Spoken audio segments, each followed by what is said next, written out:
Hall کی اپنی طرف جو سمیٹے ہوئے تھے، ان کے بعد میں درخواست کروں گا جناب مولانا مجیب الرحمن علیمی صاحب کہ تصوف رسم یا حقیقت کے عنوان سے اپنا مقالہ پیش کریں۔ صدر اجلاس،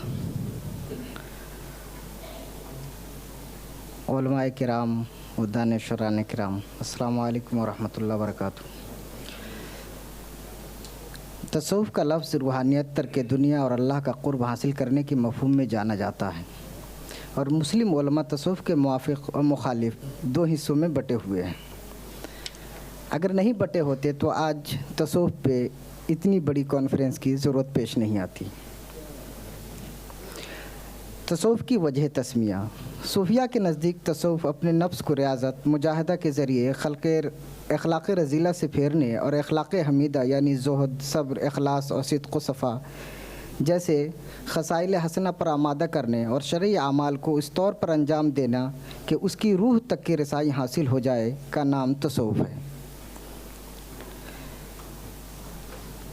تصوف کے تعلق سے اہل تصوف نے بہت سی توجیحات پیش کی ہیں۔ بہرحال تصوف کی وجہ تسمیہ جو بھی ہو، اس کی تعریف جو کچھ بھی کی جائے، اتنی بات طے ہے کہ صوفیہ کتاب و سنت پر اعتماد کرتے ہیں اور کوئی فعل ایسا نہیں انجام دیتے جو شریعت کے نزدیک ناجائز اور قرآن و حدیث سے ہٹا ہوا ہو۔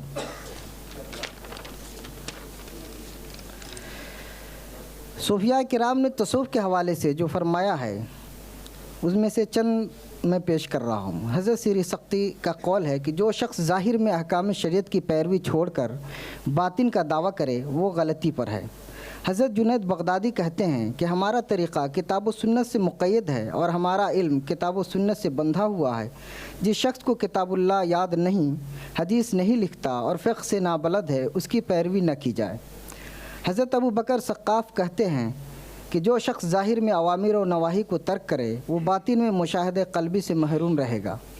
حضرت بایزید بستامی کا قول ہے کہ جو شخص قرآن مجید کی تلاوت، شریعت کی حمایت، جماعت کا التزام، جنازے کے ساتھ چلنا اور مریضوں کی عیادت چھوڑ دے اور تزکیہ نفوس اور تجلیہ باطن کا دعویٰ کرے وہ بدعتی ہے۔ متصوفین یعنی جاہل و مکار صوفیہ کی کارکردگی۔ تصوف میں جو دو بڑی خرابیاں آئیں اس کو میں نے یہاں پیش کیا ہے۔ اہل تصوف میں جب بعض جاہل اور مکار لوگ گھس آئے اور انہوں نے دین کی آڑ میں دنیا کمانے کے لیے تصوف کے طور طریقے اپنا لیے، لوگوں کو علم سے روکا اور انہیں یہی سمجھایا کہ علم ہی اصل مقصود ہے، علم تو معرفت الہی کی راہ میں حجاب اکبر ہے، جس کی وجہ سے ایک بڑا طبقہ علم شریعت سے بالکل نابلد ہو گیا، اور تصوف کا دم بھرنے والے کچھ لوگ جب شریعت سے جاہل ہوئے اور احکام الہی کی غلط تعبیر شروع کر دی، اس طرح صوفیہ کی جگہ متصوفین یعنی جاہل و مکار صوفیہ نے لے لی، جنہوں نے ذاتی مفاد کی خاطر صوفیہ کے لیے جھوٹی روایتیں وضع کرنی شروع کر دی اور تصوف کی بنیاد شریعت کے احکام کے بجائے شیوخ کی طرف منسوب موضوع اقوال و اعمال پر رکھ دی۔ صحابہ کرام رضی اللہ تعالیٰ عنہم اجمعین کے بجائے صوفیہ کے شطحات و حفوات، متشابہات کو حجت بنا لیا اور اسی کے عامل و دائی ہو گئے۔ اس طرح اہل تصوف کا ایک بڑا طبقہ حقیقت تصوف سے دور ہوا اور رسومات تصوف اور شطحات صوفیہ کو ہی اصل تصوف سمجھا جانے لگا۔ دوسری خرابی یہ ہوئی کہ وہ بعض باطل و گمراہ فرقے جن کو عامت المسلمین میں پذیرائی نہیں مل سکی، وہ صوفیہ کے طور طریقے اختیار کر کے گروہ صوفیہ میں شامل ہو گئے اور صوفیہ کے پلیٹ فارم سے اپنے باطل خیالات کی نشر و اشاعت شروع کر دی۔ اس طرح یہ لوگ مسلمانوں کے عقائد بگاڑنے اور انہیں دین حنیف سے برگشتہ کرنے میں ایک حد تک کامیاب ہوئے۔ مثال کے طور پر فرقہ زنادقہ جو جہمیہ کی ایک شاخ ہے، یہ لوگ اپنی جان بچانے کے لیے تصوف کا لبادہ اوڑھ کر صوفیہ میں شامل ہو گئے۔ ان میں سے کچھ لوگ تو صریح طور پر اللہ تعالیٰ کے وجود کا انکار کرتے اور بہت سے دوسرے جو اللہ کا انکار تو نہیں کرتے مگر نبوت کے منکر رہے۔ یہ لوگ بظاہر صوفیہ میں شامل ہوئے لیکن حقیقت میں تصوف سے ان کا کوئی تعلق نہیں تھا۔ دعوت فکر۔ تصوف کا مطالعہ کرتے وقت اور اہل تصوف پر مثبت یا منفی کسی قسم کا تبصرہ کرنے سے پہلے مندرجہ ذیل سوالات ذہن نشین رکھنا لازم ہے۔ تصوف کوئی اسلامی فکر ہے یا اسلام سے الگ؟ کیا تصوف کو اسلامی معرفت کہا جا سکتا ہے یا نہیں؟ اور کیا تصوف کو اصلی اور رسمی دو حصوں میں تقسیم کیا جا سکتا ہے یا نہیں؟ تصوف اور اسلام میں کیا فرق ہے؟ پھر تصوف کے شعبے کی اہم شخصیات، صوفیہ کی کتب، ان کی تعلیمات اور ان کے اثرات کا جائزہ لینا بھی ازحد ضروری ہے۔ سب سے اہم پہلو یہ ہے کہ اسلامی معاشرے میں رہنے والا ایک عام شخص جس کا کوئی دینی تاریخی مطالعہ نہ ہو، وہ تصوف اور اہل تصوف بالخصوص سادات صوفیہ کو کس طور پہ دیکھتا ہے؟ کیا ان کو مسلمان جانتا ہے یا اسلام سے الگ کسی دوسرے مذہب کا نمائندہ سمجھتا ہے؟ اسلام ایک کامل دین ہے۔ کیا تصوف دین کا حصہ ہے؟ اسلام ایک کامل دین ہے۔ اسلام ایک کامل دین ہونے کے ناطے انسانی زندگی کے ہر پہلو پر رہنمائی کرتا ہے، جسمانی، عقلی، روحانی۔ دوسرے الفاظ میں یوں بھی کہا جا سکتا ہے کہ دین کے 3 ارکان ہیں: اسلام، ایمان، احسان۔ اسلام کا تعلق ظاہری اعمال سے ہے، ایمان کا تعلق افکار سے ہے، اور احسان کا تعلق ان دونوں میں حسن پیدا کرنے یعنی فکر و عمل کو اس کی روح تک پہنچانے سے ہے۔ ان تینوں میں کمال کے بعد ہی دین میں کمال کے حصول کا تصور کیا جا سکتا ہے، کیونکہ اللہ کے رسول صلی اللہ علیہ وسلم نے ان تینوں کے مجموعے کو دین کہا۔ آپ نے فرمایا کہ یہ جبرائیل تھے جو تم کو تمہارا دین سکھانے آئے تھے۔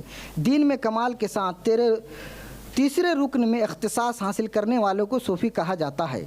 اسی بات کو تصوف سے تعلق رکھنے والے علماء بھی حدیث جبرائیل کے حوالے سے روایت کرتے ہیں کہ جس میں اسلامی تعلیمات کے ان تینوں پہلوؤں کا ذکر آیا ہے۔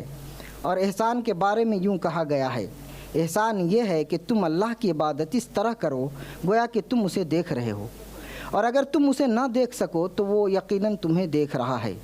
مومن کی زندگی کا کوئی عمل ہو اس کو اسی فکر کے ساتھ کرنا چاہیے کہ کم از کم اللہ ہمیں دیکھ ہی رہا ہے۔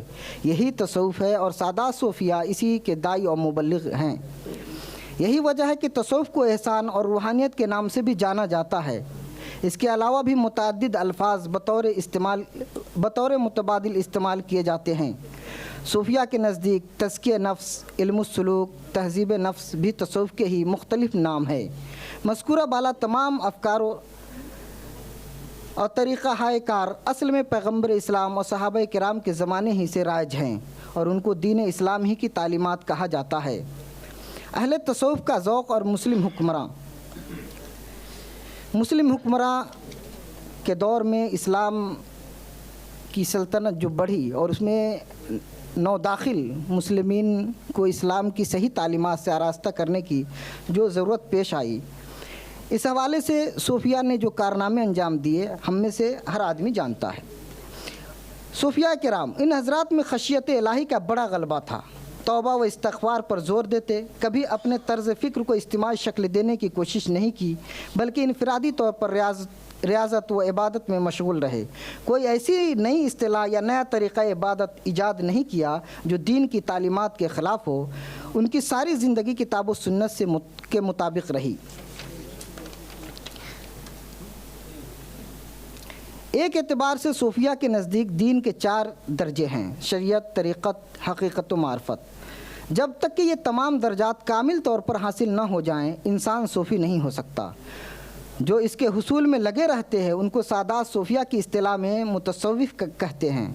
شریعت اسلام کا ظاہر ہے اور طریقت اس کا باطن۔ خاتمہ: تصوف اور اہل تصوف اور ان کی تعلیمات کا گہرائی سے جائزہ لیا جائے تو یہ بات واضح طور پر معلوم ہوتی ہے کہ اصل تصوف اور ہے اور رسم تصوف اور ہے۔ اسی طرح یہ بات بھی عیاں ہو جاتی ہے کہ حقیقی صوفی اور ہے اور اسمی و رسمی صوفی اور ہے۔ تصوف اور صوفیہ، بس ختم ہو گیا، خاتمہ پڑھ رہا ہوں۔ تصوف اور صوفیہ کا مطالعہ کرنے والوں میں سے جس کی رسائی اصلی صوفی اور حقیقی تصوف تک ہوئی، تصوف اور صوفیہ کا مطالعہ کرنے والوں میں سے جس کی رسائی اصلی صوفی اور حقیقی تصوف تک ہوئی وہ تصوف کا حامی ہوا، اور جس کی نظر جعلی اور مکار صوفی یا غلط تعبیر اور رسومات تک رہی وہ تصوف اور اہل تصوف کا مخالف اور اس کا ناقد ہوا۔ معلوم ہوا کہ تصوف کا کوئی مخالف نہیں ہے، کیونکہ مخالفین جس تصوف اور اہل تصوف کا انکار کرتے ہیں وہ حقیقت میں تصوف ہے ہی نہیں، اور موافقین تصوف اور سادات صوفیہ نے جس تصوف کی حمایت کی ہے اور جس کو شریعت مطہرہ کی اصل اور روح کہا ہے، مخالفین نے اس تصوف کو سمجھا ہی نہیں۔ اب ضرورت ہے اس بات کی کہ موافقین اور حامیان تصوف اصلی اور حقیقی تصوف کو علمی اور عملی طور پر پیش کریں اور مخالفین تصوف اور اہل تصوف کو سادات صوفیہ کی تعلیمات اور اصطلاحات کی روشنی میں سمجھنے کی کوشش کریں۔ ہم امید کرتے ہیں کہ تصوف کے حوالے سے غلط فہمیاں دور ہوں گی اور ساتھ ہی اس مضطرب پرتشدد دور میں ایک بار پھر امن و سلامتی کے قیام کے لیے اہل تصوف کی قیادت عالمی طور پر تسلیم کی جائے گی انشاءاللہ۔ السلام علیکم۔ مجیب الرحمان علیمی صاحب تصوف رسم یا حقیقت کے عنوان سے